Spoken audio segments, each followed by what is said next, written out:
한양의 밤은 깊었으나 명경당의 불은 꺼지지 않았다. 서윤은 잠들지 못하고 창가에 앉아 가슴에 품은 검은 장부의 두께를 손끝으로 느끼고 있었다. 송방을 무너뜨리고 돌아온 승리감은 이미 사라진 지 오래였다. 대신 목덜미를 스치는 서늘한 살기만이 방 안의 공기를 무겁게 짓누르고 있었다. 설아가 문틈으로 들어왔던 붉은 꽃 편지. 이제 꽃이 피어날 차례다. 그 경고가 뇌리에서 떠나지 않았다. 새벽 삼시를 알리는 파루 소리가 멀리서 들려올 무렵이었다. 지붕 위에서 툭 하는 기와 깨지는 소리가 들렸다. 고양이 발자국 소리가 아니었다. 훈련된 자가 체중을 싣지 않고 이동할 때 나는 미세한 파열음이었다. 서윤이 본능적으로 일어나라고 외치며 촛불을 껐다. 동시에 천장이 무너지며 항아리들이 방 안으로 떨어져 내렸다. 쨍그랑 깨진 항아리에서 쏟아져 나온 것은 물이 아니라 시커먼 기름이었다. 불이야, 밖에서 누군가의 고함과 함께 창호지 문을 뚫고 불화살 수십 개가 소나기처럼 쏟아져 들어왔다. 기름에 닿은 불길은 순식간에 맹수처럼 포효하며 명경당 전체를 집어삼켰다. 크억 잠결에 깬 칠성이 연기에 질식해 기침을 토해냈다. 서유는 칠성의 멱살을 잡아 일으키고 벽에 걸린 검을 낚아챘다. 문으로는 못 나간다. 벽을 뚫어. 바타르가 이불을 뒤집어 쓰고 불길을 뚫으며 벽으로 돌진했다. 그의 거대한 어깨가 낡은 목조 건물의 벽면을 강타하자 우직근 소리와 함께 구멍이 뚫렸다. 신선한 공기 대신 밖에서 기다리고 있던 것은 차가운 쇠붙이의 섬광이었다. 어둠 속에 매복해 있던 자들이 뚫린 벽 틈으로 표창을 날렸다. 설아가 몸을 날려 표창을 쳐내지 않았다면 바타르의 눈은 그대로 꿰뚫렸을 것이다. 그들은 불타는 집을 빠져나와 마당으로 굴러 떨어졌다. 열기에 얼굴이 화끈거렸지만 마당을 에워싼 자들의 모습에 등골이 오싹해졌다. 검은 복면을 쓴 10여 명의 자객들. 기이하게도 그들은 모두 각기 다른 꽃 문양이 그려진 하얀 가면을 쓰고 있었다. 모란, 국화, 매화. 아름다운 꽃들이 그려진 가면, 아래에서 번뜩이는 눈빛은 감정이 없는 인형 같았다. 화영, 화잉, 꽃그림자입니다. 설아가 단검을 역수로 쥐며 떨리는 목소리로 말했다. 전설로만 듣던 살수 조직. 한 번 타겟을 물면 죽을 때까지 놓지 않는다는 놈들입니다. 놈들은 말 한마디 없이 마치 하나의 생물처럼 일사불란하게 포위망을 좁혀왔다. 그들의 손에는 독이 발린 비수와 쇠사슬이 들려 있었다. 죽여라. 장부는 회수하고 나머지는 태워라. 모란 가면을 쓴 우두머리가 손짓하자 살수들이 달려들었다. 바타르가 도끼를 휘둘렀지만 놈들은 연기처럼 유연하게 피하며 바타르의 관절과 인대만을 노리고 공격해왔다. 힘으로 찍어 누르던 해적들과는 차원이 달랐다. 칠성이 급한 대로 품에서 쇠구슬 폭탄을 꺼내 던졌지만 살수들은 폭발 반경을 미리 읽은 듯 가볍게 뒤로 물러섰다. 서유는 검으로 화살을 쳐내며 소리쳤다. 흩어지지 마라. 등을 맞대. 명경당 건물이 굉음을 내며 무너져 내렸다. 불기둥이 치솟으며 밤하늘을 대낮처럼 밝혔다. 그 소란에 동네 사람들이 잠에서 깨어 비명을 지르기 시작했다. 불이야, 명경당에 불이 났다. 그때 골목 저편에서 횃불을 든 관군들이 들이닥쳤다. 포도청의 문양이 선명했다. 저기 있다. 방화범들을 잡아라. 서유는 순간 안도했으나 관군 대장의 외침을 듣고 절망했다. 역적 서윤이 증거를 인멸하려 집에 불을 지르고 동료를 죽이려 한다. 사살하라. 그것은 구조가 아니라 함정이었다. 뿌리는 이미 관아까지 손을 써두었던 것이다. 이제 서윤 일행은 피해자가 아니라 흉악한 방화 살인범으로 몰리게 되었다. 앞에는 살수들, 뒤에는 관군들. 완벽한 사면초가였다. 이쪽입니다. 하숙으로 칠성이 마당 구석에 우물 덮개를 열며 소리쳤다. 평소 비상 탈출용으로 개조해 두었던 통로였다. 바타르. 설화 칠성을 데리고 먼저가 서윤이 검을 휘둘러 달려드는 살수의 가면을 베었다. 가면이 갈라지며 드러난 놈의 얼굴은 흉터로 뒤덮여 있었다. 대장은요? 설화가 외쳤다. 뒤따라가 마어서 서윤은 품속의 장부를 확인하며 마지막 힘을 짜내어 살수들을 막아섰다. 바타르가 칠성을 들쳐업고 우물 안으로 뛰어들었고 설화가 눈물을 머금고 그 뒤를 따랐다. 서윤은 마당에 굴러다니던 기름 항아리를 관군 쪽으로 발로 찼다. 그리고 횃불을 던져 불길의 장벽을 만들었다. 잡아 놓치지 마. 관군과 살수들이 불길 뒤에서 아우성쳤다. 서윤은 연기에 질식할 것 같은 고통을 참으며 우물 속으로 몸을 던졌다. 칠흑 같은 어둠 속으로 추락하며 그는 위쪽에서 들려오는 무너지는 소리를 들었다. 명경당의 기둥이 쓰러지며 우물 입구를 덮어버린 것이다. 지하 수로에 떨어진 서윤은 차가운 오물 속에 처박혔다.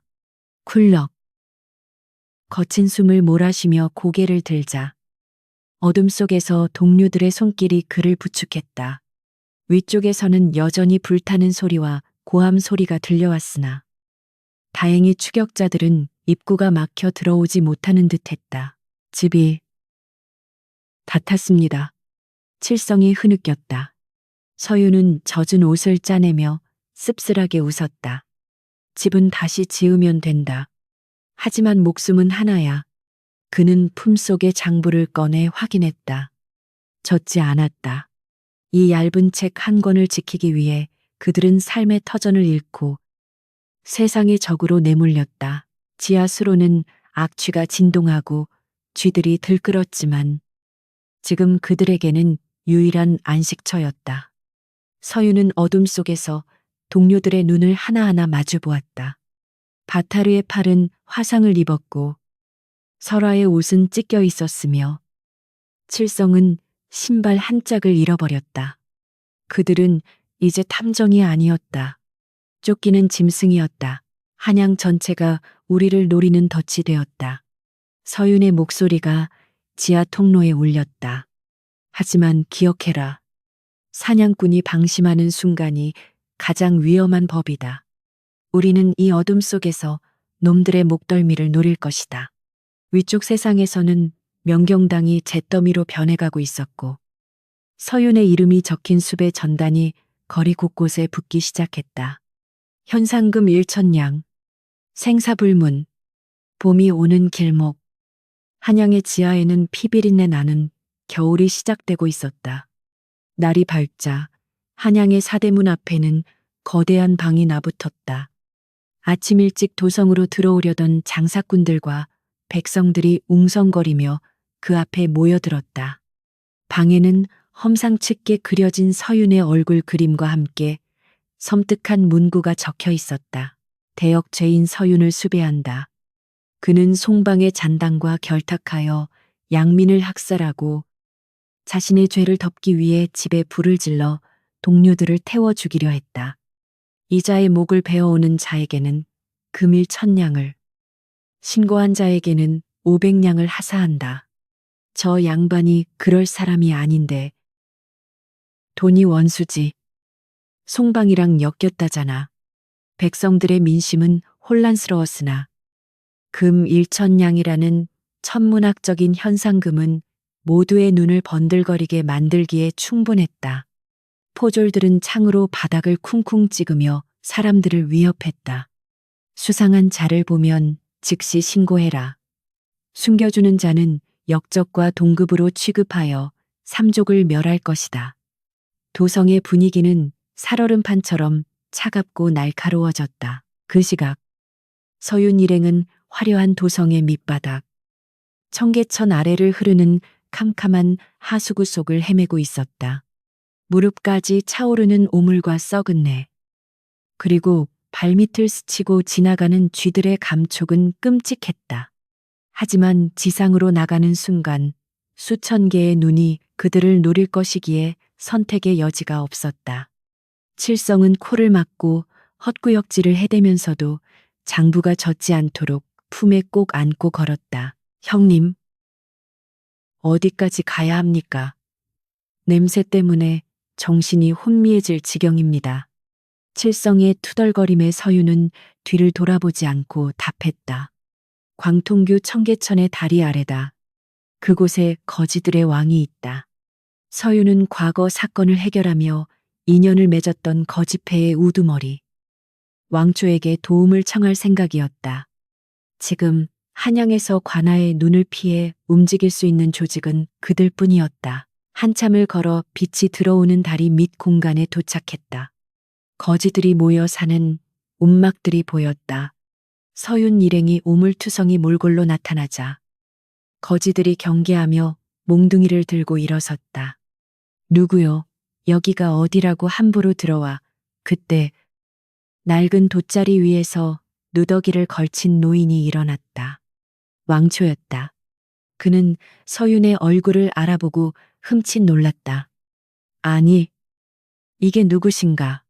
천하의 명경당 주인이 똥통에서 솟아나다니. 왕초는 이미 수배 전단을 본 상태였다. 그의 눈빛이 탐욕과 의리 사이에서 흔들렸다. 서윤은 품에서 젖지 않은 금반지 하나를 꺼내 왕초에게 던졌다. 신고하면 500냥을 받겠지만 나를 도우면 내가 다시 일어선 뒤 1000냥을 주겠네. 자네는 장사꾼이니 어느 쪽이 남는 장사인지 알겠지. 서윤의 배짱에 왕초는 껄껄 웃으며 금반지를 깨물어 보았다. 역시 선하을이시구만. 죽은 줄 알았더니 살아계셨어. 들어오시오. 여긴 냄새가 지독해서 포졸놈들도 얼씬 안 하니. 왕초가 내어준 마른 옷으로 갈아입고 주먹밥으로 허기를 채웠지만 상황은 절망적이었다. 왕초의 정보통들이 가져온 소식은 최악이었다. 사대문은 물론이고 소문 작은 문들까지 이중으로 봉쇄됐소. 물길을 막는 수문에도 쇠창살이 박혔더군. 개미 새끼 한 마리도 못 빠져나가오. 왕초는 혀를 찼다. 그리고 더 무서운 건 관군이 아니라 지붕 위를 뛰어다니는 놈들이오. 하얀 가면을 쓴 자들이 밤마다 민가를 뒤지고 다닌다는 소문이 파다하오. 화영의 살수들이었다. 놈들은 서윤 일행을 토끼몰이하듯 조여오고 있었다. 그때 구석에 웅크리고 있던 바타르가 크윽 하는 신음과 함께 옆으로 쓰러졌다. 설화가 급히 다가가 이마를 짚었다. 불덩이입니다. 상처가 덧났습니다. 지난번 도간송의 총탄에 맞았던 어깨 상처가 하수구의 오물에 감염되어 검붉게 부어올라 있었다. 해독제로 도끼는 잡았지만 세균 감염으로 인한 폐혈증 증세가 나타나고 있었다. 의원을 불러야 합니다. 이대로면 설화의 목소리가 떨렸다. 하지만 지금 의원을 부르는 것은 곧 자수하는 것과 다름없었다. 모든 약방과 의원에는 이미 감시자가 깔려 있을 것이 뻔했다. 서유는 바타르의 손을 잡았다. 거구의 사내가 고통으로 식은땀을 흘리며 덜덜 떨고 있었다. 그는 서윤을 위해 목숨을 걸고 싸워온 형제였다. 그를 이 더러운 다리 밑에서 죽게 할 수는 없었다. 이동한다. 서윤이 결단을 내렸다. 여기서는 치료할 수 없어. 약초를 구할 수 있고 몸을 숨길 수 있는 곳으로 가야 한다. 왕초가 말렸다. 미쳤소. 밖은 지옥이오. 나가면 바로 잡힐 거요. 서윤은 왕초를 똑바로 바라보았다. 피막골 종로 뒷골목의 서민 식당가로 간다. 그곳의 미로 같은 뒷골목이라면 놈들의 눈을 피할 수 있어. 그리고 그곳엔 내가 아는 야매 의원이 있다. 왕초는 고개를 절레절레 흔들면서도 거지 아이들을 시켜 망을 보게 해주었다. 서유는 바타르를 부축하고 설화와 칠성은 거지 행색으로 위장했다. 대낮의 이동은 위험했지만 오히려 등잔 밑이 어두울 수 있었다. 그들은 거지 패거리에 섞여 시장통으로 스며들었다. 시장통은 숲의 전단 이야기로 시끄러웠다. 포졸들이 지나갈 때마다 서윤은 고개를 숙이고 바타르를 끌어안아 얼굴을 가렸다. 바타르의 덩치가 워낙 커서 눈에 띌까 조마조마했다. 심장이 터질 듯이 뛰었지만 겉으로는 다리를 저는 거지 흉내를 냈다. 피막골 입구에 다다랐을 때였다. 골목 어귀의 지붕 위에서 기와 한 장이 툭 떨어졌다. 서윤은 본능적으로 위를 올려다보았다. 눈부신 햇살 아래 처마 끝에 서 있는 하얀 가면이 보였다. 국화 문양이 그려진 가면이었다. 놈이 그들을 발견한 것이다. 뛰어 서윤이 소리쳤다. 위장을 풀고 바타르를 짊어진 채 좁은 골목으로 내달렸다. 지붕 위에서 살수가 호각을 불었다. 삐익 날카로운 소리가 시장통을 갈랐다. 순식간에 사방에서 하얀 가면들이 튀어나왔고 시장 입구의 포졸들도 호각 소리를 듣고 달려들기 시작했다.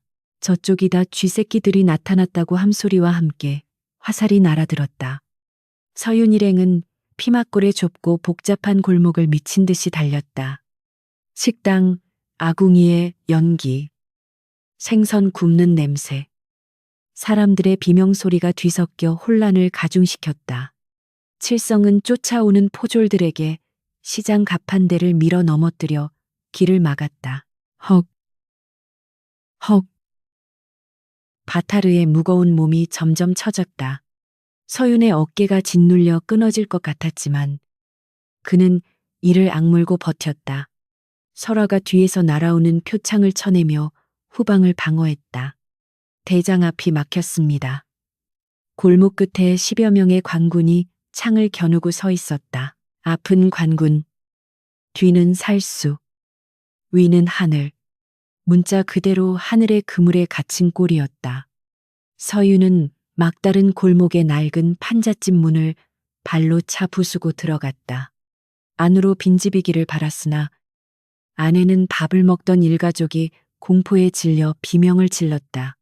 조용히 하시오. 해치지 않습니다. 서윤이 외쳤지만 아이의 울음소리가 밖으로 새어나갔다. 포위망이 좁혀왔다. 밖에서 살수의 목소리가 들려왔다. 안에 있는 거 안다. 나오면 고통 없이 죽여주마. 아니면 불을 질러 통구이로 만들어주지. 지난번과 똑같은 수법이었다. 놈들은 민간인의 희생 따위는 안중에도 없었다. 서윤은 집안을 둘러보았다. 뒷문은 없었다. 바타르는 바닥에 쓰러져 거친 숨을 몰아쉬고 있었고 칠성은 쇠구슬을 움켜쥐고 벌벌 떨고 있었다. 설아가 서윤을 바라보았다. 그녀의 눈빛은 결사항전을 말하고 있었다. 하지만 서윤은 품속의 장부를 만졌다. 여기서 죽으면 모든 게 끝이다. 진실도, 복수도, 정의도. 서윤은 집주인 사내에게 금괴 하나를 쥐어주며 속삭였다. 바닥이다. 구들장 밑에 공간이 있어 사내는 떨면서 고개를 끄덕였다. 김치광이 있습니다. 서윤은 바닥에 장판을 걷어냈다. 좁고 어두운 지하 공간이 보였다. 바타르와 칠성. 그리고 당신 가족들은 여기 숨으시오. 서윤이 명령했다. 칠성이 놀라 물었다. 형님은요? 서윤은 설아와 눈을 맞췄다. 우리가 놈들을 유인한다. 놈들의 목표는 나와 장부야. 우리가 나가면 이곳은 수색하지 않을 거다. 미끼가 되는 것. 그것이 유일한 생존 확률이었다. 서윤은 설아와 함께 뒷창문을 깨고 지붕 위로 뛰어올랐다. 여기다 이 멍청한 놈들아. 서윤이 장부를 흔들어 보이며 소리쳤다. 살수들의 시선이 일제히 지붕 위로 쏠렸다. 저놈이다 잡아라. 서윤과 설아는 기와 지붕을 박차고 달렸다. 하얀 가면들이 검은 그림자처럼 그 뒤를 쫓았다. 바타르와 칠성을 뒤로 한 채 두 사람은 죽음의 레이스를 시작했다. 하늘은 높고 푸르렀지만 그 아래 펼쳐진 한양은 그들을 옥죄는 거대한 감옥이었다. 기와 지붕 위를 달리는 서윤과 설아의 발소리는 거친 숨소리에 묻혔다. 뒤따라오는 하얀 가면의 살수들은 지칠 줄 모르고 거리를 좁혀왔다. 서윤은 기와장을 뜯어 뒤로 던지며 추격을 늦추려 했으나 놈들은 고개사처럼 몸을 비틀어 피할 뿐 속도를 줄이지 않았다. 시장으로 내려간다. 인파 속에 섞여야 해 서윤의 신호에 두 사람은 처마 끝에서 허공으로 몸을 날렸다. 운종가 종로의 시장통은 대낮의 활기로 가득 차 있었다. 하늘에서 떨어진 두 사람을 보고 상인들과 행인들이 비명을 지르며 물러섰다. 서윤과 설아는 혼란을 틈타 좌판 사이를 지그재그로 달리며 추격자들의 시야에서 벗어나려 애썼다. 떡시루가 엎어지고 비단들이 찢겨나갔다.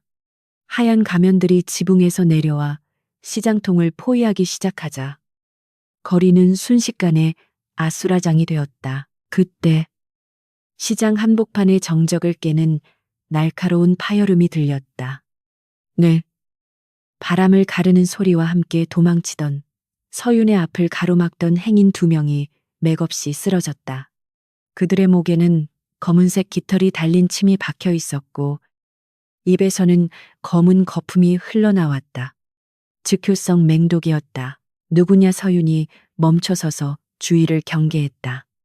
인파가 홍해처럼 갈라진 곳, 시장 중앙의 정자 위에 한 사내가 서 있었다. 다른 살수들과 달리 그는 칠흑 같은 검은 옷을 입고 있었고 얼굴에는 붉은 모란꽃이 그려진 검은 가면을 쓰고 있었다. 화형의 우두머리이자 잔혹하기로 악명 높은 흑모란이었다. 흑모란은 손에 든 부채를 우아하게 펼치며 서윤을 내려다보았다. 숨바꼭질은 끝났다. 서윤, 내 놈 때문에 내 귀여운 하얀 꽃들이 너무 많이 시들었어. 그의 목소리는 나른하고 부드러웠으나 그 속에 담긴 살기는 주변의 공기를 얼어붙게 만들었다. 서윤은 검을 뽑아들고 설아의 앞을 막아섰다. 그러나 설아의 반응은 이상했다. 그녀는 흑모란을 보는 순간 마치 유령을 본 듯 창백하게 질려 있었다. 그녀의 손이 미세하게 떨리고 있었다. 설아야 서윤의 부름에도 그녀는 시선을 떼지 못했다. 오랜만이구나. 삼의 스승이 같은 여자 후배. 흑모란이 설아를 향해 고개를 까딱였다. 죽은 줄 알았던 막내 사매가 쥐새끼 경호원 노릇을 하고 있을 줄이야. 사부님께서 저승에서 통곡하시겠어. 설아가 이를 악물었다. 사형. 당신이 화형의 우두머리였어. 두 사람 사이에 흐르는 기류는 심상치 않았다. 과거. 설아가 몸담았던 살수 집단에서 파문당한 뒤 행방불명되었던 수석제자. 가장 뛰어난 실력을 가졌으나 살인을 쾌락으로 즐겨 쫓겨났던 그자가 바로 흑모란이었다. 그는 설아의 모든 검술과 약점을 알고 있는 유일한 적이었다. 잡담은 나중에 하지. 물론 네가 살아남는다면 말이야. 흑모란이 부채를 접자 그 끝에서 10여 개의 독침이 부채살처럼 튀어나왔다. 나와라. 서윤, 네가 숨으면 이 무지한 백성들이 대신 죽는다. 흑모란은 망설임 없이 옆에 있던 아이를 낚아채 독침을 겨눴다. 비겁한 놈 서윤이 이성을 잃고 뛰쳐나가려 했다. 그때 설아가 서윤의 앞을 가로막았다. 안 됩니다. 놈의 사정거리 아니에요. 하지만 흑모란은 잔인하게 웃으며 아이의 팔에 침 하나를 박아 넣었다. 아이가 자지러지는 비명을 질렀다. 하나. 다음은 심장이다. 서윤은 더 이상 참을 수 없었다. 멈춰, 내가 나간다. 서윤이 모습을 드러내자 주변 건물 지붕에 숨어있던 하얀 가면들이 일제히 활시위를 당겼다. 함정이었다. 서윤이 움직이는 순간 고슴도치가 될 판이었다. 그 찰나 설아가 질풍처럼 흑모란을 향해 돌진했다. 그녀는 자신의 방어를 포기하고 오직 공격에만 집중했다. 사형 그녀의 단검이 흑모란의 목을 노리고 날아들었다.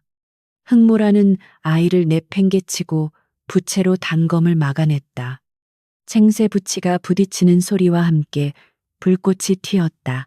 호우. 실력이 늘었구나. 하지만 여전히 무르다. 흑모란은 설화의 공격을 가볍게 흘려내고 반격으로 그녀의 옆구리를 걷어찼다. 설화가 뒤로 밀려나자 흑모란은 품속에서 쇠굿을 한 줌을 꺼내 던졌다.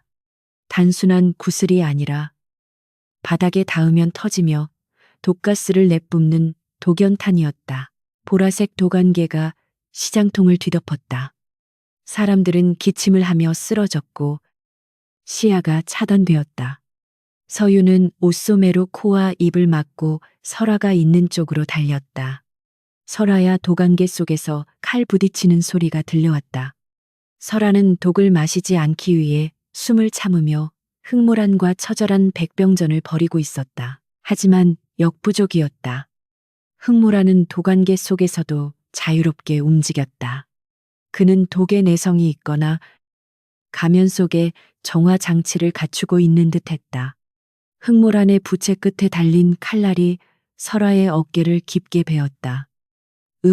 설화가 비틀거리며 무릎을 꿇었다. 끝이다. 흑모란이 설화의 정수리를 향해 최후의 일격을 가하려 했다.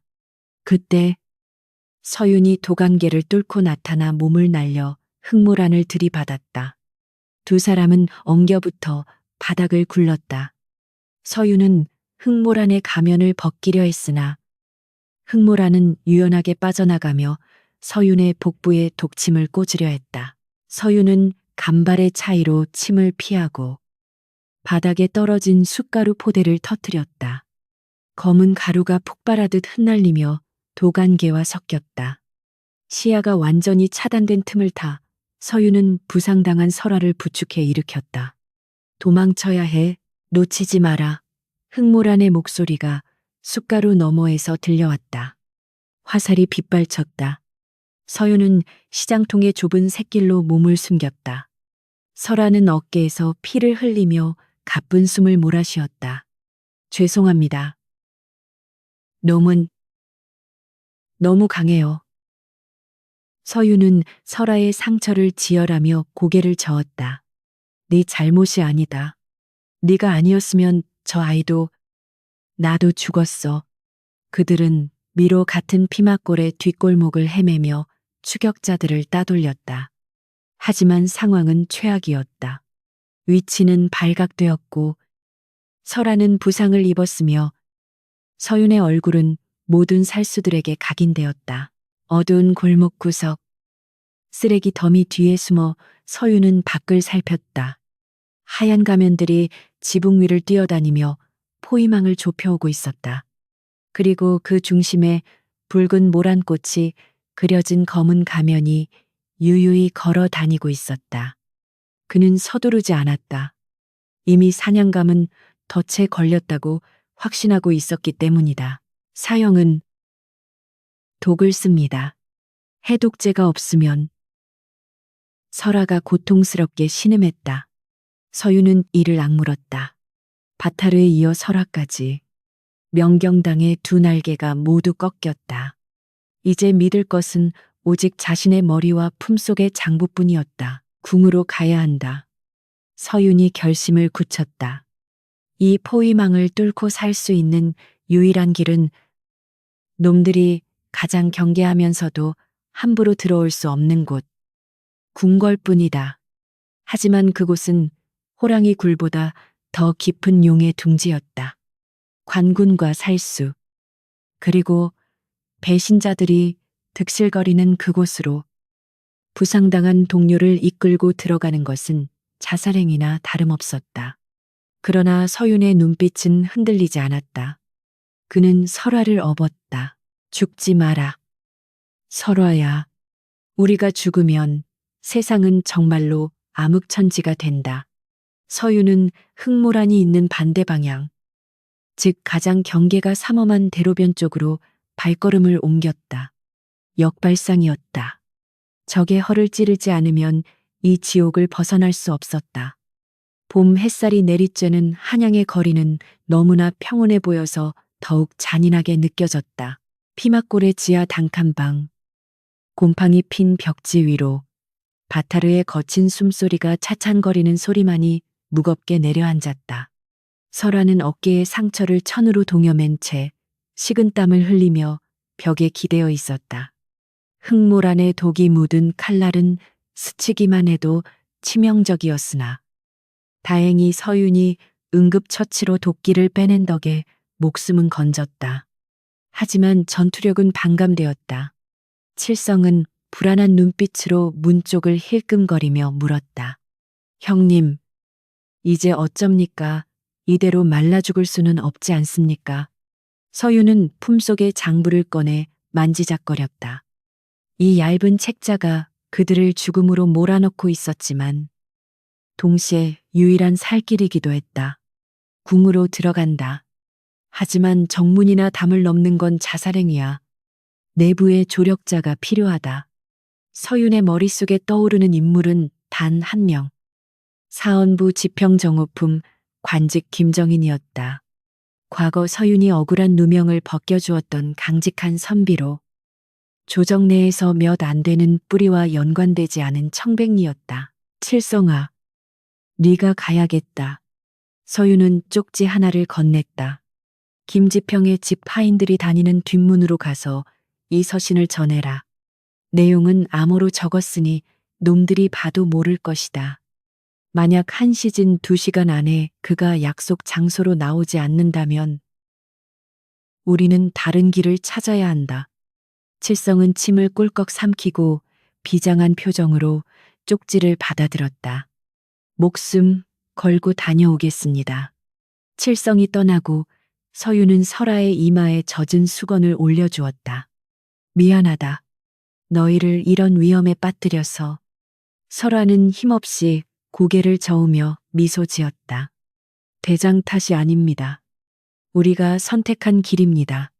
부디 김지평이라는 자가 우리를 배신하지 않기를 바랄 뿐입니다. 서윤은 대답하지 못했다. 지금 한양에서 신뢰는 금보다 비싼 사치품이었기 때문이다. 약속 장소는 인왕산 기존에 버려진 성황당이었다. 해가 지고 어둠이 깔리자 서윤은 부상당한 바타르와 설아를 칠성에게 맡겨두고 홀로 약속 장소로 향했다. 칠성에게는 만약 자신이 돌아오지 않으면 즉시 도망치라고 일러두었다. 숲속은 고요했다. 너무 고요해서 오히려 불길했다. 까마귀 한 마리 울지 않는 정막 속에서 멀리서 호롱불 하나가 다가왔다. 갓을 쓴 선비 김정인이었다. 서윤 살아있었구려. 김정인은 서윤을 보자마자 안도의 한숨을 내쉬었다. 그러나 서윤은 다가가지 않고 거리를 유지했다. 김정인의 얼굴은 창백했고 쥐고 있는 호롱불 손잡이는 미세하게 떨리고 있었다. 그리고 결정적으로 그의 뒤쪽 숲속 풀들이 부자연스럽게 눌려 있었다. 매복이었다. 대감, 혼자 오신 게 맞습니까? 서윤의 차가운 물음에 김정인은 흠칫 놀라며 눈을 피했다. 그렇네. 자네를 돕기 위해 위험을 무릅쓰고 왔네. 어서 이리 오게. 내가 안전한 가가 은신처를 마련해 두었으니. 그의 목소리는 텅 비어 있었다. 거짓말을 할 때 나타나는 그 특유의 억양. 서윤은 씁쓸한 미소를 지었다. 가족입니까? 서윤의 돌직구에 김정인의 눈동자가 심하게 흔들렸다. 무슨 소인가? 서윤은 천천히 검을 뽑았다. 뿌리는 사람의 가장 약한 곳을 파고들지요. 돈으로 안 되면 명예로 안 되면 핏줄로 협박했을 겁니다. 대감의 아드님이 인질로 잡혀 있습니까? 김정희는 그 자리에 주저앉으며 울음을 터뜨렸다. 미안하네. 정말 미안하네 서윤. 놈들이 내 막내 아들을 오늘 밤 자네를 넘기지 않으면 아이의 목을 베어 보내겠다고 했네. 나 같은 늙은이가 어찌할 도리가 없었어. 그의 고백과 동시에 숲속에서 수십 명의 무장한 사병들이 튀어나왔다. 관군이 아니었다. 사병들의 복장에는 모란꽃 문양이 수놓아져 있었다. 화영의 살수들과 매수된 사병들이었다. 잡아라, 살수들의 대장이 소리쳤다. 화살과 표창이 날아들려는 찰나. 서유는 도망치는 대신 김정인을 향해 질주했다. 예상치 못한 돌진에 김정인은 비명조차 지르지 못했다. 서유는 김정인의 등 뒤로 돌아가 그의 목에 칼을 겨눴다. 멈춰라, 한 발자국만 더 움직이면 이자의 목이 먼저 떨어질 것이다. 사병들이 멈칫했다. 아무리 매수된 자들이라 해도 현직 사헌부 관리를 죽이는 것은 부담스러웠다. 살수 대장은 코웃음을 쳤다. 그 늙은이가 죽든 말든 우리와 무슨 상관이냐 쏴라. 살수들은 망설임 없이 활시위를 당겼다. 놈들에게는 인질의 목숨 따위는 중요하지 않았다. 엎드리시오. 서유는 김정인을 바닥으로 밀어 넘어뜨리고 성황당의 낡은 나무 기둥 뒤로 몸을 숨겼다. 픽, 픽, 픽 화살들이 기둥에 박혔다. 김정인은 공포에 질려 벌벌 떨고 있었다. 나는 이제 죽은 목숨이야. 아들도 죽고 나도 죽고. 서유는 김정인의 멱살을 잡고 일으켰다. 정신 차리십시오. 여기서 죽으면 당신 아들은 누가 구합니까? 당신이 살아야 놈들과 협상이라도 할 것 아닙니까? 서윤의 일갈에 김정인은 멍하니 그를 바라보았다. 나를 죽이지 않는 건가? 당신은 피해자일 뿐입니다. 진짜 죄인은 저 밖에 있습니다. 서윤은 품에서 칠성이 만들어준 소형 연막탄 숟가루와 고춧가루를 섞은 것을 꺼냈다. 제가 신호하면 무조건 숲 쪽으로 뛰십시오. 그리고 관하로 가서 자객들이 나를 죽이려 했다고 소리치십시오. 그러면 놈들도 당신을 함부로 건드리지 못할 겁니다. 서유는 연막탄을 밖으로 던졌다. 펑 매캐한 붉은 연기가 피어오르자 살수들이 콜록거리며 당황했다. 지금입니다. 뛰세요. 김정인은 내 발로 기어서 숲으로 달아났다. 살수들이 그를 쏘려 했으나 연기 때문에 시야가 확보되지 않았다. 서유는 반대 방향, 즉 절벽 쪽으로 달렸다. 살수들의 시선을 자신에게 돌리기 위함이었다. 저놈이 도망간다 쫓아 흑모란의 부하들이 서윤의 뒤를 쫓았다. 서윤은 절벽 끝에 섰다. 아래는 까마득한 낭떠러지였고 멀리 바닥에는 칠성이 준비해둔 술에 집단이 가득 실린가 보이지 않았다. 약속 장소와 너무 멀어진 탓이었다. 막다른 길이다. 서윤, 살수들이 포위망을 좁혀왔다. 서윤은 뒤를 돌아보며 시익 웃었다. 길이 없으면 만들면 그만이다. 그는 겉옷을 벗어 던져 시야를 가린 뒤 절벽 아래로 뻗어있는 뺀넝쿨을 잡고 뛰어내렸다. 미친놈 살수들이 절벽 아래를 내려다 보았으나 어둠 속으로 사라진 서윤을 찾을 수 없었다. 서윤은 넝쿨을 타고 미끄러지듯 내려가다가 중간에 튀어나온 바위에 몸을 숨겼다. 손바닥이 까져 피가 흘렀지만 살아있었다. 한참 후 위쪽에서 추격대가 사라지는 소리가 들렸다. 서윤은 안도의 한숨을 내쉬었다. 김정인은 배신했지만 그 배신 덕분에 놈들의 포위망 한쪽이 뚫렸다. 그리고 무엇보다 이제 서윤은 더 이상 남의 힘을 빌릴 생각을 버렸다. 아무도 믿을 수 없다. 오직 우리 힘으로 돌파해야 한다. 서윤은 절벽을 기어올라 다시 어둠 속으로 스며들었다. 그가 향한 곳은 바타르와 설화가 숨어 있는 지하 단칸방이 아니었다. 이제 그곳도 안전하지 않았다. 서윤의 머릿속에는 마지막 은신처가 떠오르고 있었다. 바로 북촌 양반 거주지 한 구석. 20년 전 영무 누명을 쓰고 멸문지와 가문이 멸망을 당한 자신의 옛집. 폐허가 되어 귀신이 나온다는 소문 때문에 아무도 찾지 않는 그곳에 아버지의 비밀과 궁궐로 통하는 길이 있을지도 몰랐다. 가자. 아버지의 집으로. 서유는 밤바람을 맞으며 피 묻은 손을 꽉 쥐었다. 배신의 쓴맛은 그를 더욱 단단하게 만들었다. 이제 그는 사냥감이 아니라 복수를 위해 돌아온 망령이었다. 북촌의 가파른 언덕길을 오르는 서윤의 발걸음은 납덩이처럼 무거웠다. 한때 권문새가들이 즐비했던 이 거리는 이제 적막만이 감돌고 있었고 그 끝자락에 흉물스럽게 방치된 폐가가 하나 서 있었다. 20년 전 영모의 누명을 쓰고 멸문지와 가문이 멸망하는 화를 당한 서윤의 옛집. 한대감의 저택이었다. 잡초가 무성한 마당과 무너진 담장. 그을린 기둥들은 세월의 풍파와 그날의 참극을 고스란히 간직하고 있었다. 사람들은 이곳에서 밤마다 귀신의 곡소리가 들린다며 근처에 얼씬도 하지 않았다. 덕분에 이곳은 아이러니하게도 한양에서 가장 안전한 은신처가 되었다. 서유는 삐걱거리는 대문을 조심스럽게 밀고 들어갔다. 뒤따라온 칠성이 바타르를 부축하며 주위를 두리번거렸다. 형님, 정말 여기서 지냅니까? 금방이라도 귀신이 나올 것 같습니다. 서유는 대답 대신 무너진 사랑채 남자가 기거하는 곳 쪽으로 발걸음을 옮겼다. 어린 시절 아버지의 무릎에 앉아 글을 배우던 그곳은 이제 지붕이 뚫려 달빛이 들이치고 있었다.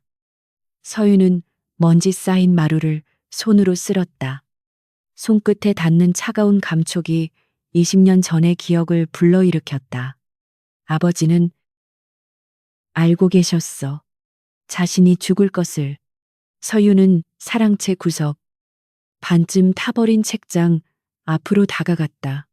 어릴 적 아버지는 항상 이 책장 뒤에 숨바꼭질하듯 무언가를 숨기곤 하셨다.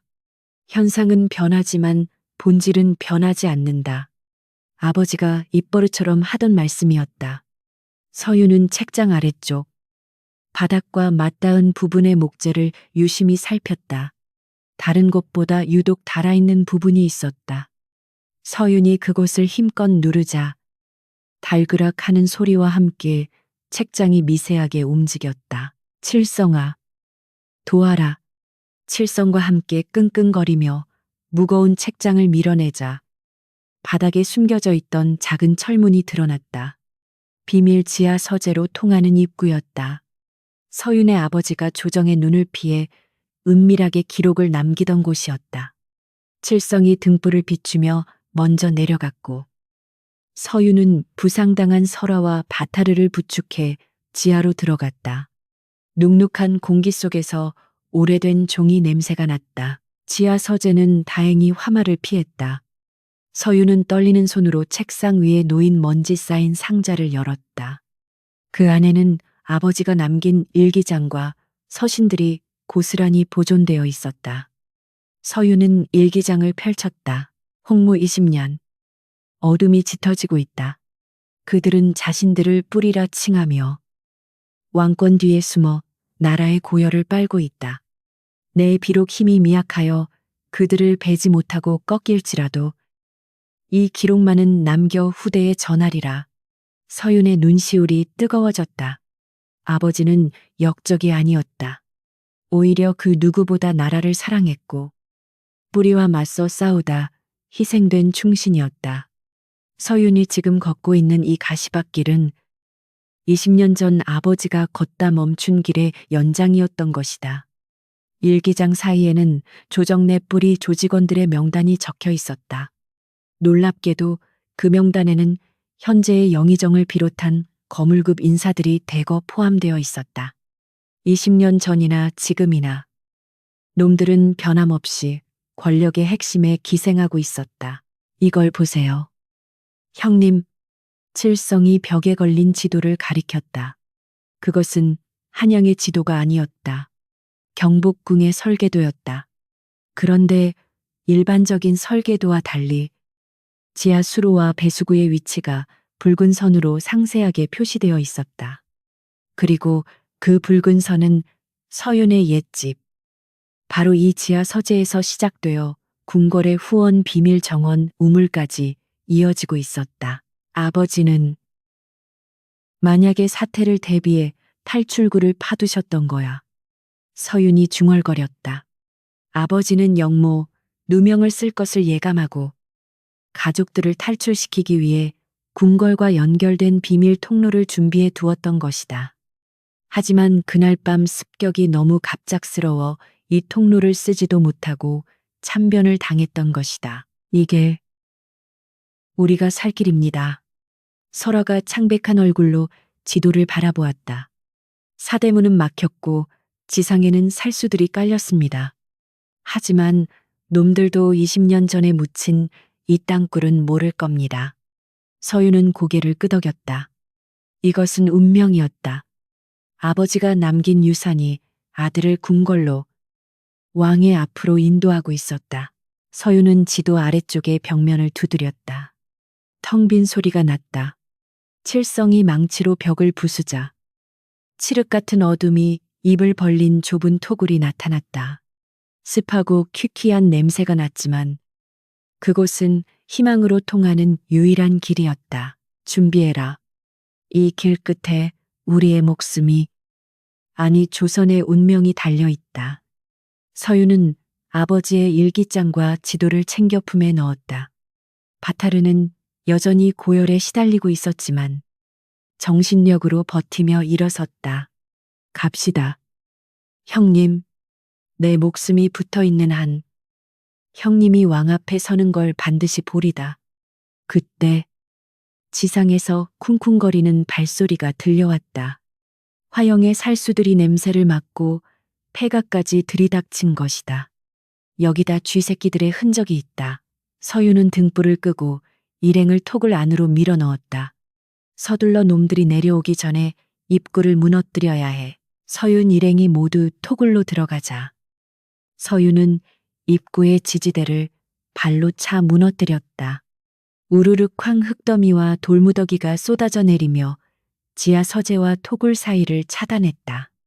밖에서는 살수들의 고함 소리가 희미하게 들려왔지만 그들은 더 이상 쫓아올 수 없었다.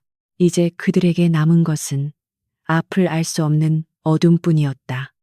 칠성이 챙겨온 작은 호롱불 하나에 의지한 채 그들은 좁고 긴 지하 세계로 걸어 들어갔다. 바닥에는 물이 고여 있었고 천장에서는 흙이 떨어졌다. 하지만 서윤의 발걸음은 망설임이 없었다. 20년 전 멈춰버린 아버지의 시간을 다시 흐르게 하기 위해, 그리고 자신의 잃어버린 이름을 되찾기 위해 그는 어둠 속에서 빛을 향해 나아가고 있었다. 긴 밤이 지나고 있었다. 북촌의 폐가 밑에서 시작된 이 여정은 새벽이 밝아올 무렵 왕의 침소 앞에서 끝날 것이다. 그것이 비극이 될지, 새로운 역사의 시작이 될지는 아무도 알 수 없었다. 다만 확실한 것은 서윤은 더 이상 도망자가 아니라는 사실이었다. 그는 심판자였다. 습기와 곰팡이 냄새가 진동하는 지하 통로는 끝이 보이지 않았다. 칠성이 들고 있는 작은 호롱불만이 유일한 빛이었고 바닥에 고인 오물 섞인 물이 발을 내디딜 때마다 첨벙거렸다. 서윤은 아버지가 남긴 지도를 머릿속에 그리며 일행을 이끌었다. 이 길을 따라 쭉 가면 경복궁 후원의 향원정 연못으로 연결되는 배수구가 나온다. 그곳이 우리의 출구다. 그러나 그들의 앞길은 순탄치 않았다. 통로의 중간 지점, 빗물과 오수가 모이는 거대한 지하 저수조 시스테운에 다다랐을 때였다. 칠흑 같은 어둠 속에서 서늘한 바람과 함께 낯선 향기가 불어왔다. 지상에서 맡았던 바로 그 꽃향기였다. 서윤이 급히 멈춰 섰으나 이미 늦었다. 저수조의 둥근 천장 틈새로 달빛이 스며들며 물 위에 떠 있는 돌다리 위에 서 있는 그림자들을 비췄다. 쥐새끼들이 구멍을 잘도 찾았구나. 하지만 이 하수구는 경복궁의 배설물이 모이는 곳이지. 너희 같은 역적들이 묻히기에 딱 좋은 무덤이 아니냐. 검은 부채를 든 흑모란이었다. 그 뒤로는 하얀 가면을 쓴 정의 살수들이 둥글게 포진해 있었다. 서윤이 입구를 무너뜨렸음에도 그들이 먼저 와 있을 수 있었던 이유는 간단했다. 뿌리는 이미 궁궐의 내부 구조까지 손바닥 보듯 꿰뚫고 있었기에 다른 비밀 통로를 이용해 미리 매복하고 있었던 것이다. 칠성아, 준비해라. 서윤이 나직하게 속삭였다. 칠성은 품속에서 주먹만한 유리병 2개를 꺼냈다. 병 안에는 구리선과 아연판, 그리고 산성용액이 들어있었고, 겉면에는 칠성이 개발한 뇌전 번개 장치가 부착되어 있었다. 서양의 과학 서적을 보고 흉내낸 조잡하지만 강력한 전기를 발생시키는 일회용 무기였다. 죽여라. 흑모란의 짧은 명령과 함께 살수들이 물보라를 일으키며 쇄도했다. 동시에 서윤이 소리쳤다. 물에서 나와 벽으로 붙어 서윤과 설화. 바타르가 본능적으로 양옆의 마른 턱으로 몸을 날렸다. 칠성은 그 틈을 타 유리병을 물속으로 던져 넣었다. 쨍그랑 유리병이 깨짐과 동시에 병 안에 축적되어 있던 전기가 물을 타고 순식간에 퍼져나갔다. 찌지직하는 기이한 소음과 함께 푸른 스파크가 튀었다. 발이 물에 잠겨 있던 살수들이 비명을 지르며 감전되어 경련을 일으켰다. 크아악 놈들의 움직임이 멈춘 틈을 타 서윤과 설화가 달려들었다. 마비되어 비틀거리는 살수들의 목을 베고 가슴을 찔렀다. 그러나 흑모라는 달랐다. 그는 전기가 흐르는 순간 공중으로 도약하여 천장의 파이프에 매달려 있었다. 조잡한 기술이군. 그가 비웃으며 아래로 낙하했다. 그의 목표는 부상당해 움직임이 둔한 바타르였다. 흑모란의 부채 끝에서 독침이 날아와 바타르의 허벅지에 박혔다. 바타르가 휘청거리며 무릎을 꿇었다. 바타르 설화가 그를 구하려 했으나 감전되지 않은 후방의 살수들이 그녀를 가로막았다. 좁은 저수조는 순식간에 피바다가 되었다. 서윤은 흑모란과 맞섰다. 흑모란의 무공은 압도적이었다. 좁은 공간에서도 부채를 이용해 서윤의 검을 쳐내고 사각지대에서 발차기를 날렸다. 서윤은 뒤로 밀려나며 벽에 부딪혔다. 입안에서 비릿한 피맛이 났다. 포기해라. 서윤, 너는 여기서 한 발짝도 나갈 수 없다. 흑모란이 서서히 다가왔다. 그의 뒤로 수십 명의 증원군이 또다시 몰려오고 있었다. 이대로는 전멸이었다. 출구인 배수구까지는 불과 100보 거리였지만 그 거리가 천리처럼 멀게 느껴졌다. 그때 바타르가 거친 숨을 몰아쉬며 일어섰다. 그의 눈빛이 평소와 달랐다. 죽음을 각오한 짐승의 눈빛이었다. 그는 남은 한 손으로 거대한 돌기둥 저수조를 지탱하는 기둥을 부여잡았다. 형님? 누님? 먼저 가세요. 무슨 소리야? 같이 가야지. 칠성이 울부짖었다. 바타르는 피 묻은 미소를 지었다. 내 몸뚱이는 이미 독이 퍼져서 틀렸소. 내가 여기서 이 놈들을 막을 테니 어서 왕에게 가시오.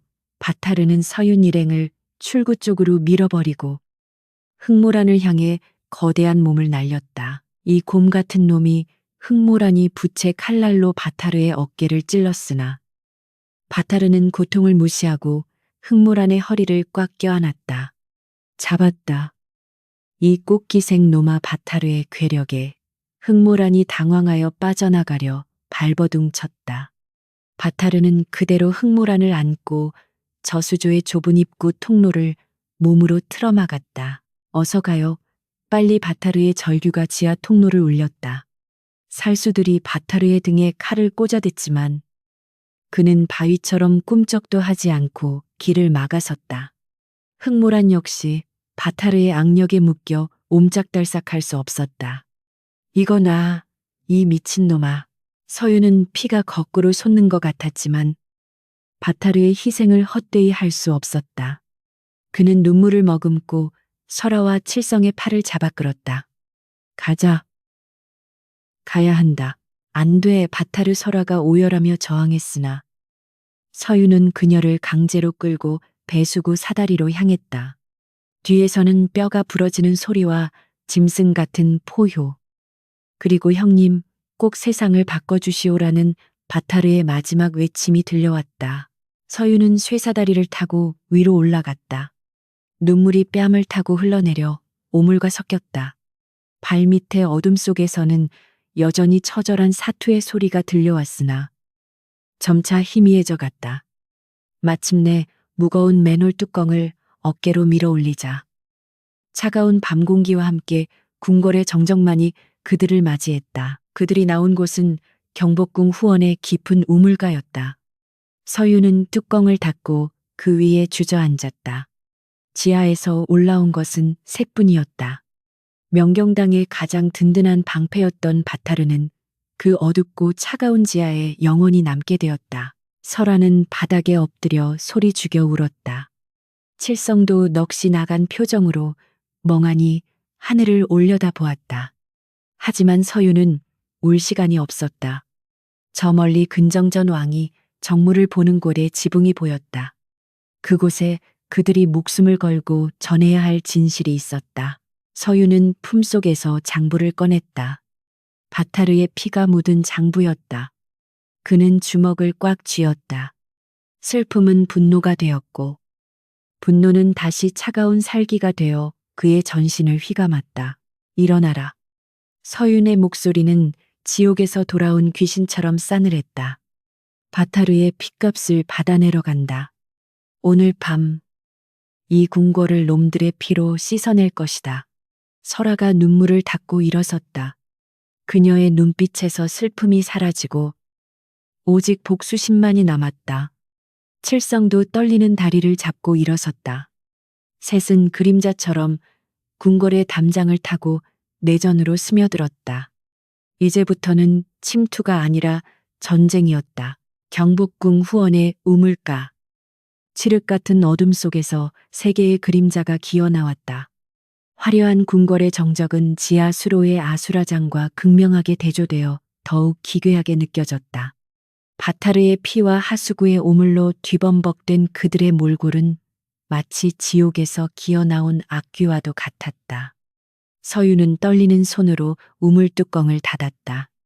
그것은 지하에 남겨진 바타르와의 영원한 작별이자 퇴로를 차단하는 배수진이었다. 시간이 없다. 곧 해가 뜬다. 서윤이 낮은 목소리로 말했다. 새벽 조의 조참가 시작되기 전에 왕의 침소인 강령전이나 집무실인 근정전에 도달해야 했다. 하지만 지금 이 차림으로는 백보도 못 가서 금군 왕실 근위대에게 발각될 것이 뻔했다. 그들은 그림자처럼 움직여 궁녀들의 빨래터인 세답방으로 숨어들었다. 다행히 새벽이라 인적은 없었으나 널려있는 옷가지들이 바람에 흔들리며 마치 유령처럼 춤을 추고 있었다. 서유는 널려있던 내관복, 내시의 옷을, 설아는 나인 궁녀의 옷을, 칠성은 무수리 자비를 하는 하인의 옷을 훔쳐 입었다. 젖고 더러운 옷을 벗어던지고 깨끗한 비단 옷을 걸쳤지만 옷 속의 몸은 상처투성이었고 마음은 피로 얼룩져 있었다. 설아는 어깨에 상처를 꽉 조여매며 입술을 깨물었다. 통증보다 바타르를 두고 왔다는 죄책감이 그녀를 더 괴롭혔다. 서유는 그녀의 어깨를 잡아주며 눈을 맞췄다. 슬픔은 나중에 몰아서 하자. 지금은 살아야 한다. 그들은 내관과 궁녀로 위장하여 대전 왕이 계신 곳을 향해 걸음을 옮겼다. 궁궐 내부는 평소보다 경비가 삼엄했다. 자객이 침투했다는 거짓 정보가 퍼져 곳곳에 횃불을 든 금군들이 순찰을 돌고 있었다. 서윤 일행은 고개를 숙이고 종종 걸음으로 그들 옆을 지나쳤다. 심장이 터질 듯 요동쳤지만 겉으로는 태연한 척 연기해야 했다. 하지만 교태전 왕비의 침전 뒤편의 좁은 회랑을 지날 때였다. 맞은편에서 오던 젊은 금군 하나가 그들을 불러 세웠다. 거기 멈춰라. 이 시각에 어디로 가는 길이냐. 앳된 얼굴의 병사였다. 그는 의심보다는 규정대로 신분을 확인하려는 듯했다. 폐 신분증을 보여라. 서윤이 짐짓 엄한 목소리로 꾸짖으려 했다. 대전 내관이다. 급한 전갈이 있어. 그러나 병사는 물러서지 않고 창을 가로막았다. 상부의 명령입니다. 예외는 없습니다. 그의 눈빛은 순수하고 올곧았다. 그는 뿌리와는 상관없는 그저 나라를 지키는 충직한 병사일 뿐이었다. 순간 정적이 흘렀다. 그를 제압하지 않으면 통과할 수 없었다. 하지만 그를 죽여야 하는가? 죄 없는 젊은이를 서윤이 망설이는 사이 병사의 눈초리가 의심으로 바뀌었다. 너희들 옷에 핏자국이 그가 호루라기에 손을 가져가려는 찰나였다. 타는 소리와 함께 설아가 품속에서 비녀를 뽑아 병사의 목을 찔렀다. 병사는 비명도 지르지 못한 채 눈을 크게 뜨고 쓰러졌다. 설아는 쓰러지는 병사를 받아 조용히 바닥에 눕혔다. 그녀의 손은 떨리고 있었지만 눈빛은 차갑게 식어 있었다. 가시지요. 누군가는 손에 피를 묻혀야 합니다. 서유는 죽은 병사의 맑은 눈동자를 보며 가슴이 찢어지는 듯했다. 정의를 위해 싸운다면서 결국 자신들도 살인을 저지르고 있었다. 하지만 되돌릴 수는 없었다. 서유는 병사의 눈을 감겨주며 속삭였다. 미안하다. 이 죄는 내가 지옥에서 갚으마. 그들은 시체를 화단 뒤에 숨기고 다시 걸음을 재촉했다. 죄책감이 발목을 잡았지만 그럴수록 바타르의 희생과 이 병사의 죽음을 헛되이 하지 않기 위해 더욱 독해져야 했다. 마침내 근정전으로 통하는 거대한 문. 근정문 앞에 도착했다. 해가 떠오르며 궁궐의 기와지붕이 붉게 물들기 시작했다. 이제 곧 조정 대신들이 입궐할 시간이었다. 왕이 조회에 참석하기 위해 나오는 그 순간이 유일한 기회였다. 그러나 문 앞에는 평범한 금군이 아닌 거대한 체구의 장수가 버티고 서 있었다. 붉은 관복에 호랑이 흉배를 한 그는 조선의 군권을 쥐고 있는 대장군 다장군 최영도였다. 그는 뿌리의 무력적 지주이자 왕의 눈과 귀를 가리고 있는 핵심 배신자였다. 그는 마치 서윤 일행이 올 것을 알고 있었다는 듯 팔짱을 끼고 여유로운 미소를 짓고 있었다. 쥐새끼들이 용케 여기까지 기어왔구나. 하수구 냄새가 진동을 하는군. 최영도의 목소리는 우렁차고 위압적이었다. 그의 뒤로 정예무사 수십 명이 그림자처럼 나타나 서윤 일행을 포위했다. 함정이었다. 놈들은 처음부터 길을 열어두고 궁궐 깊숙한 곳, 도망칠 수 없는 막다른 곳에서 사냥하려 했던 것이다. 서윤은 위장을 풀고 앞으로 나섰다. 최 대장, 나라를 지키라 준 칼로 역적들을 비호하고 있으니 부끄럽지도 않소. 서윤의 일갈에도 최영도는 코웃음을 쳤다. 역적 승자가 곧 정의다. 오늘 너희는 왕을 암살하러 온 흉악한 자객으로 기록될 것이고 나는 너희를 처단한 충신으로 남을 것이다. 최영도가 천천히 검을 뽑았다. 그의 검은 일반적인 검보다 훨씬 크고 무거워 보였다. 저승에 가서 네 아비에게 안부나 전해라. 20년 전 그를 뵌 것도 바로 이 검이었다. 서윤의 눈동자가 흔들렸다. 아버지의 원수가 바로 눈앞에 있었다. 분노가 이성을 집어삼키려 했다. 설아야. 칠성아. 서윤은 낮게 읊조렸다. 길을 뚫는다. 나는 왕에게 가야 한다. 설아는 쌍검을. 칠성은 호신용 쇠몽둥이를 꺼내 들었다. 바타르는 없지만 그의 영혼이 함께하고 있었다. 죽여라. 최영도의 명령과 함께 무사들이 달려들었다. 서유는 품속의 장부를 꽉 눌러 확인하고 검을 뽑아 들었다. 찬란한 아침 햇살 아래 신성한 궁궐의 앞마당에서 피비린내 나는 최후의 혈전이 시작되었다. 설화가 춤추듯 날아올라 선두의 무사를 베었다. 대장님 뛰세요. 그녀가 길을 열자 서유는 최영도를 향해 질주했다. 이 거대한 벽을 넘지 못하면 조선의 아침은 영원히 오지 않을 것이었다. 비켜라. 서윤의 검과 최영도의 거검이 공중에서 격돌했다. 깡하는 굉음과 함께 불꽃이 튀며 서윤의 팔이 저려왔다. 힘의 차이는 명백했다. 하지만 서윤에게는 물러설 곳이 없었다. 뒤에는 낭떠러지, 앞에는 원수, 오직 뚫고 나가는 것만이 유일한 생존법이었다. 근정전 앞마당은 순식간에 피비린내 나는 전장으로 변했다. 최영도 대장군의 육중한 검격에 서윤은 뒤로 밀려났다. 깡하는 굉음과 함께 서윤의 손목이 찌릿하게 저려왔다. 최영도는 단순한 무관이 아니었다. 전장에서 평생을 보낸 그는 기술과 힘, 그리고 살기면에서 서윤을 압도하고 있었다. 고작 이 정도 실력으로 내 목을 치려 했느냐. 네 아비가 저승에서 한탄하겠구나. 최영도가 비릿하게 웃으며 거칠게 밀어붙였다. 서윤은 헐떡이며 뒷걸음질 쳤다. 체력은 바닥났고 몸은 만신창이었다.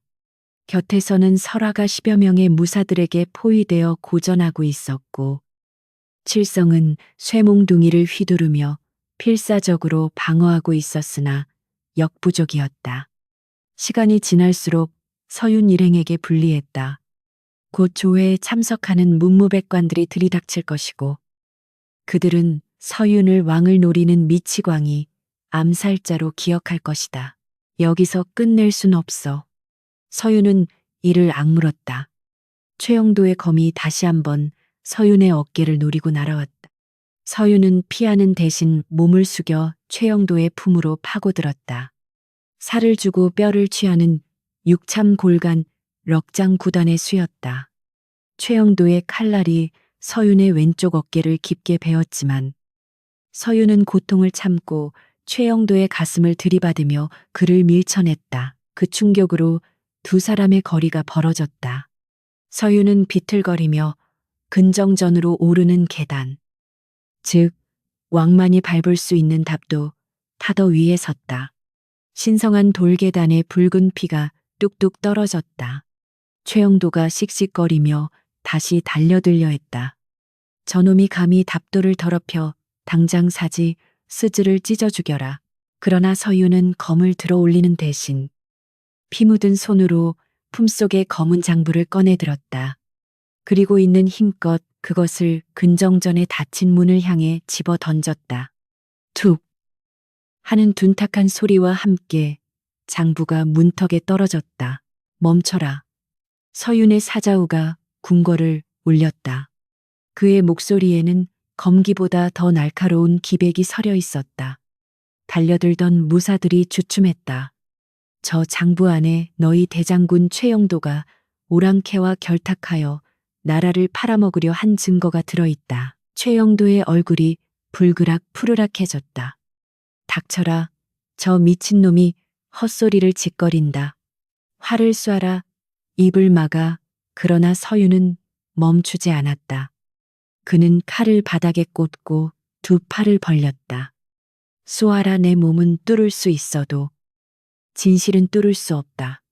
내가 죽어도 저 장부는 남을 것이다. 그때 끼익하는 무거운 소리와 함께 근정전의 거대한 문이 천천히 열렸다. 아침 조회를 준비하던 내관들이 소란에 놀라 문을 연 것이었다. 그리고 그 문틈 사이로 화려하지만 위태로워 보이는 골룡포 임금의 옷자락이 보였다. 조선의 국왕이었다. 그는 창백한 얼굴로 피투성이가 된 마당을 내려다보았다. 무슨 소란이냐. 왕의 목소리는 힘이 없었으나 왕으로서의 위엄은 남아 있었다. 최영도가 급히 계단 아래 무릎을 꿇었다. 전하 흉악한 자객들이 침입하여 전하를 해하려 하기에 소신이 막고 있었습니다. 부디 안으로 드십시오. 이놈들을 당장 처단하겠습니다. 왕의 시선이 서윤에게 머물렀다. 피범벅이 된 청년, 그리고 그 앞에 떨어진 낡은 장부. 서윤은 무릎을 꿇고 절규했다. 전하 소신은 자객이 아니오라. 20년 전 억울하게 죽은 충신 한대감의 아들 서윤이옵니다. 최영도와 영의정이 뿌리라는 사조직을 만들어 역모를 꾸미고 있습니다. 부디 그 장부를 펼쳐보시옵소서. 하지만 왕이 손을 들어 제지했다. 멈춰라. 왕은 천천히 걸어 나와 바닥에 떨어진 장부를 집어들었다. 최영도의 눈이 경악으로 물들었다. 왕이 떨리는 손으로 장부를 펼쳤다. 첫 장에 적힌 것은 송방과 최영도 사이에 오간 뇌물 내역, 그리고 북방 오랑캐에게 조총을 밀수출한 기록이었다. 왕의 손이 부들부들 떨렸다. 그는 고개를 들어 최영도를 노려보았다. 대장군, 이것이 사실인가? 내 믿음의 대가가 고작 이것이었나? 왕의 목소리에 분노와 배신감이 섞여 있었다. 최영도는 바닥에 엎드린 채 고개를 들지 않았다. 그러나 그의 어깨는 공포가 아닌 기괴한 웃음으로 들썩이고 있었다. 흐흐. 결국 이렇게 되는군요. 최영도가 천천히 일어섰다. 그의 눈빛에서 충신의 가면이 벗겨지고 야망에 미친 괴물의 본성이 드러났다. 전하, 너무 많이 아셨습니다. 최영도가 손을 휘두르자 궁궐 담장 위에서 매복하고 있던 수백 명의 궁수들이 모습을 드러냈다. 그들은 서윤 일행뿐만 아니라 왕을 향해서도 활을 겨누고 있었다. 역적 서윤이 왕을 시해했다. 나는 반란을 진압하고 새로운 질서를 세울 것이다. 전하를 보호해라. 서윤이 외치며 바닥에 꽂았던 검을 뽑아들고 계단을 뛰어올랐다. 설아와 칠성도 왕을 둘러싸고 인간 방패를 만들었다. 왕은 충격에 빠져 움직이지 못했다. 자신이 믿었던 군대가 자신에게 칼끝을 겨누는 상황을 받아들이지 못한 것이다. 쏴라. 최영도의 명령이 떨어졌다. 수백 발의 화살이 하늘을 뒤덮었다. 서윤은 날아오는 화살을 쳐내며 왕의 앞을 막아섰다. 전하 정신 차리십시오. 살아서 명령을 내리셔야 합니다. 그때 하늘에서 기이한 굉음이 들려왔다. 퓨, 황궁궐 밖, 남산 봉수대 쪽에서 붉은색 신호탄이 터져 올랐다. 그리고 곧이어 둥둥둥 지축을 울리는 북소리가 들려왔다. 늦지 않았군요. 칠성이 피 묻은 얼굴로 씩 웃었다. 그것은 바타르가 하수구에서 희생하기 직전 마지막 힘을 짜내어 쏘아올린, 아니 미리 설치해둔 시한 신호탄에 대한 응답이었다. 그리고 그 응답을 한 것은 서윤이 교동도에서 약속했던 그녀였다. 최영도의 쏴라는 명령과 동시에 수백 개의 화살이 검은 비처럼 쏟아져 내렸다. 서윤은 왕을 감싸 안고 바닥을 굴렀다. 칠성과 설아는 근정전에 무거운 나무 문짝을 뜯어내어 거대한 방패처럼 머리 위로 들어 올렸다. 투두둑 화살들이 나무 문짝에 박히는 소리가 마치 우박이 떨어지는 것 같았다. 칠성의 어깨가 무게를 이기지 못하고 부들부들 떨렸다. 형님 올해는 못 버팁니다. 그 절체절명의 순간 광화문 쪽에서 천지를 뒤흔드는 굉음이 터졌다.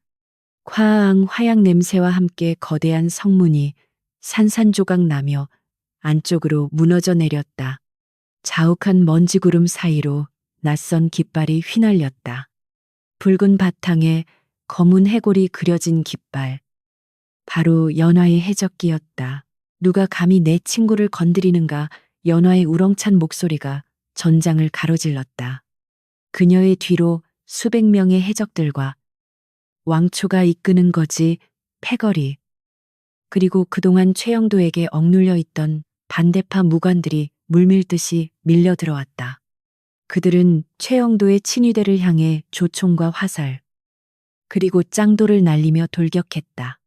근정전 앞마당은 순식간에 난전의 도가니로 변했다. 최영도는 당황했다. 저 천한 것들이 어떻게 궁궐을. 그의 계산에는 없던 변수였다.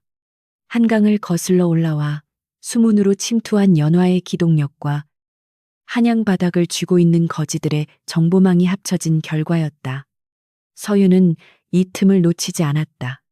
그는 왕을 부축해 일으키며 소리쳤다. 전하, 지금입니다.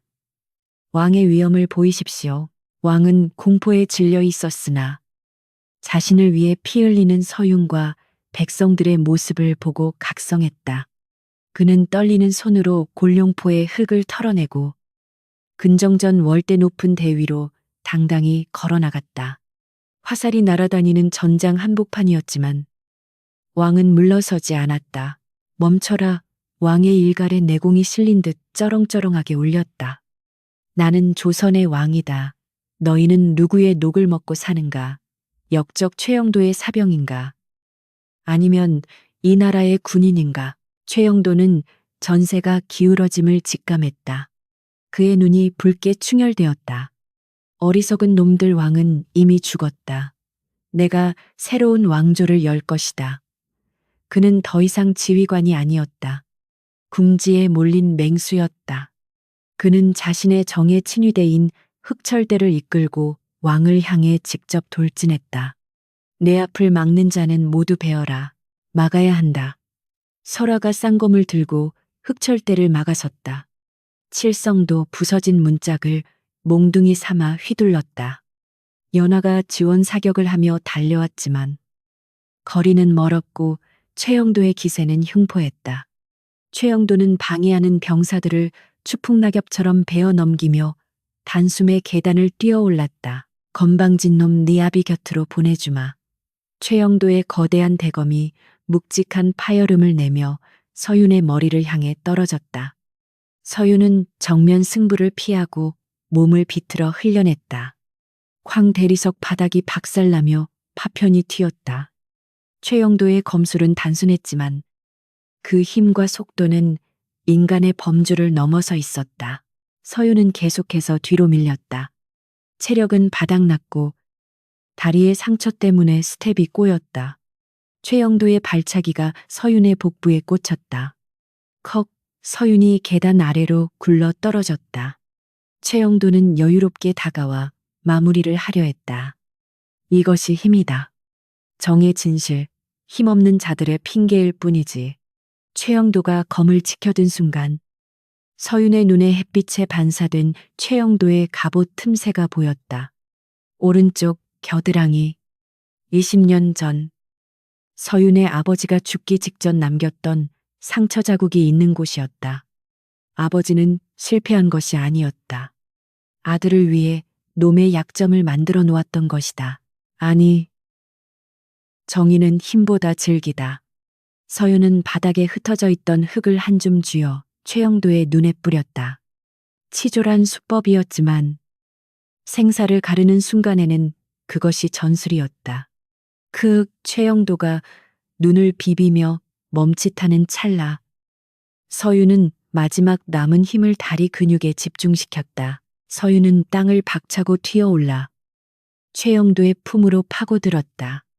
그리고 부러진 검의 날카로운 단면을 놈의 오른쪽 겨드랑이 갑옷 틈새에 깊숙이 찔러 넣었다. 이건 아버지의 몫이다. 서윤은 칼을 비틀며 그를 밀어냈다. 최영도는 비틀거리다 중심을 잃고 계단 아래로 굴러 떨어졌다. 쿵, 쿵, 쿵. 천하를 호령하던 대장군의 몸이 볼품없이 나뒹굴었다. 그는 바닥에 누워 하늘을 향해 손을 뻗었으나 곧 툭 하고 떨어졌다. 반란의 수괴가 쓰러진 것이다. 최영도가 죽었다. 연화가 소리쳤다. 그 외침은 신호탄이 되었다. 흑철대와 반란군들은 무기를 버리고 무릎을 꿇었다. 전하, 살려주시옵소서. 항복의 목소리가 파도처럼 퍼져나갔다. 근정전 앞마당에 정적이 찾아왔다. 붉은 피와 시체들 사이로 봄바람이 불어와 화약 연기를 흩뜨렸다. 서윤은 계단에 주저앉았다. 온몸에 긴장이 풀리며 손가락 하나 까딱할 힘이 없었다. 설화와 칠성이 다가와 그를 부축했다. 해냈습니다. 대장. 설화의 눈에 눈물이 고여 있었다. 왕은 천천히 계단을 내려와 최영도의 시신 앞에 섰다. 그리고 다시 고개를 들어 서윤을 바라보았다. 왕의 눈빛은 더 이상 유약하지 않았다. 그는 서윤에게 다가와 자신의 골룡포 자락을 찢어 서윤의 상처를 직접 동염해 주었다. 그대가 조선을 구했다. 왕의 목소리가 떨렸다. 서윤은 힘겹게 고개를 저었다. 아닙니다. 전하, 구한 것은 백성들이고 희생된 제 동료들입니다. 멀리서 연화가 윙크를 보내며 손을 흔들었다. 거지 왕초도 이가 빠진 웃음을 지으며 엄지를 치켜 세웠다.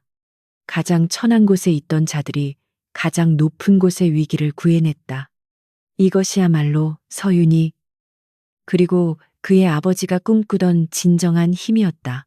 그러나 서윤의 시선은 텅 빈 하늘을 향해 있었다.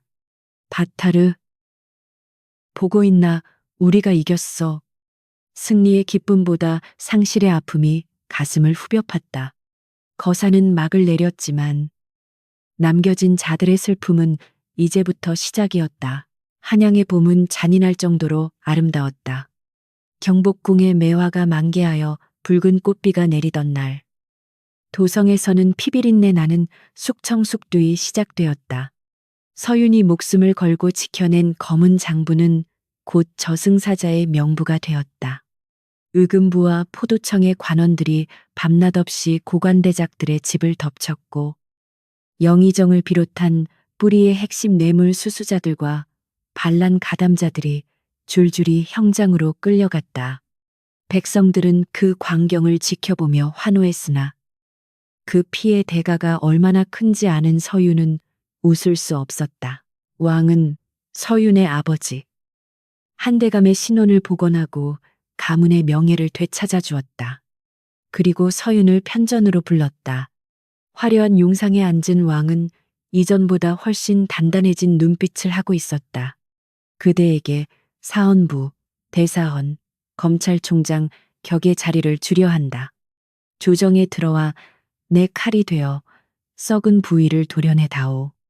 파격적인 제안이었다. 그러나 서윤은 정중히 고개를 저으며 관물을 바닥에 내려놓았다.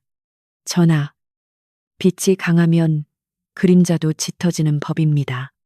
저는 양지 바른 조정보다는 법이 닿지 않는 어두운 골목에서 전하의 눈과 귀가 되고자 합니다. 서윤은 알고 있었다.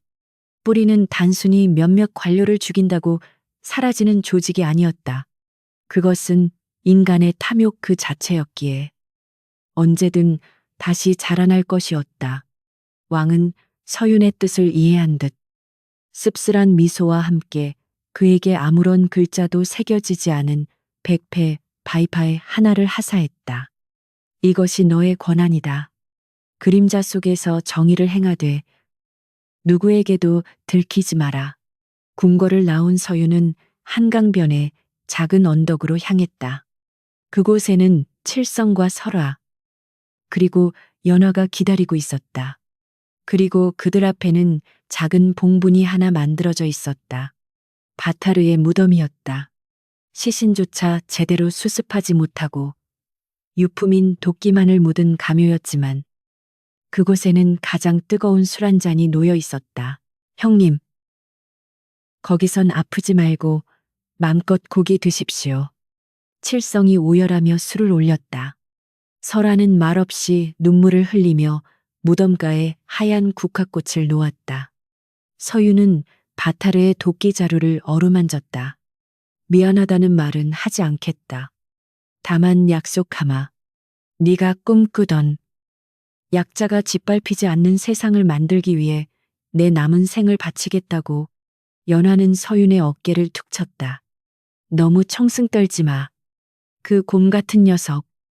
저승에서도 대장 노릇하고 있을걸. 그녀는 씩씩하게 웃었지만 눈가는 붉어져 있었다. 나는 바다로 돌아간다. 이제 썩은 관리놈들도 사라졌으니 진짜 내 세상을 만들어 봐야지. 혹시 바다가 그리워지면 언제든 찾아와라. 연하는 붉은 돛을 올리고 떠나갔다. 그녀는 이제 해적이 아니라 바다의 자유인이었다. 계절이 바뀌고 잿더미가 되었던 명경당 자리에는 새로운 건물이 들어섰다. 간판은 여전히 명경당 민경당이었지만 내부는 예전과 달랐다. 겉보기에는 평범한 고서점처럼 보였으나 책장 뒤에는 한양 전역을 감시할 수 있는 정보망과 무기고가 숨겨져 있었다. 칠성은 더욱 정교해진 발명품들을 만들었고 설아는 바타르의 빈자리를 채우기 위해 더욱 혹독하게 검을 갈았다. 어느 늦은 밤 명경당의 문을 두드리는 소리가 들렸다. 서윤이 문을 열자 얼굴을 가린 사내가 떨리는 손으로 을에서 하나를 내밀었다. 도와주십시오. 제 딸이 사라졌습니다. 관아에서는 단순 가출이라며 거들떠보지도 않습니다. 서윤은 의뢰서를 받아들었다. 그 내용 뒤편에는 사라진 뿌리의 잔당들이 다시금 움직이고 있다는 미세한 징후들이 숨겨져 있었다. 잘려나간 줄기에서 다시 독버섯이 피어오르고 있었다. 서윤은 촛불을 켰다. 흔들리는 불빛 아래 그의 눈동자가 냉철하게 빛났다. 들어오시지요. 여기는 억울한 자들의 목소리를 듣는 곳. 명경당입니다.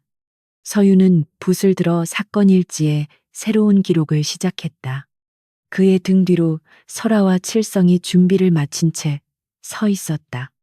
어둠은 결코 사라지지 않겠지만 그 어둠을 비추는 거울 또한 깨지지 않을 것이다. 한양의 깊은 밤, 그림자 속의 탐정들은 다시 거리로 나섰다. 바람결에 흩날리는 벚꽃잎 사이로 그들의 옷자락이 펄럭였다. 끝이 아닌 또 다른 시작이었다. 긴 겨울이 지나고 명경당에도 봄이 왔지만 우리는 바타르를 영원히 기억할 것입니다. 어둠은 거쳤으나 그림자는 여전히 도사리고 있습니다. 서윤과 설아. 그리고 칠성의 다음 이야기가 궁금하시다면 구독과 좋아요로 명경당의 의뢰인이 되어주세요. 청취해 주셔서 감사합니다.